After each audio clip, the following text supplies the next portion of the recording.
الحمد لله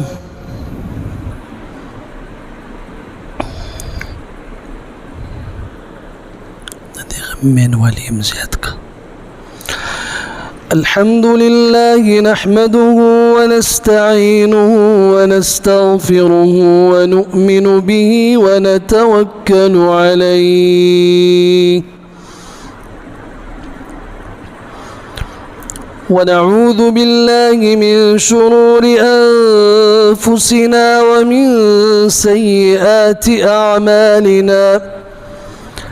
من يهده الله فلا مضل له ومن يضلله فلا هادي له. ونشهد أن لا إله إلا الله وحده لا شريك له. ونشهد أن سيدنا ومولانا محمدا عبده ورسوله صلى الله تعالى عليه وعلى آله وصحبه وبارك وسلم تسليما كثيرا. أعوذ بالله من الشيطان الرجيم. بسم الله الرحمن الرحيم. قل إن صلاتي ونسكي ومحياي ومماتي لله رب العالمين. وقال سبحانه فصل لربك وانحر. وقال عز وجل لن ينال الله لحومها ولا دماؤها ولكن يناله التقوى منكم. وقال عز وجل ولكل أمة جعلنا منسكا ليذكروا اسم الله على ما رزقهم من بهيمة الأنعام فإلهكم إله واحد فله أسلموا وبشر المخبتين. وقال عز وجل ومن يعظم شعائر الله فإنها من تقوى القلوب. وعن عبد الله بن عمر رضي الله تعالى عنهما قال أقام رسول الله صلى الله عليه وسلم بالمدينة 10 سنين يضحي أو كما قال رضي الله تعالى عنه. صدق الله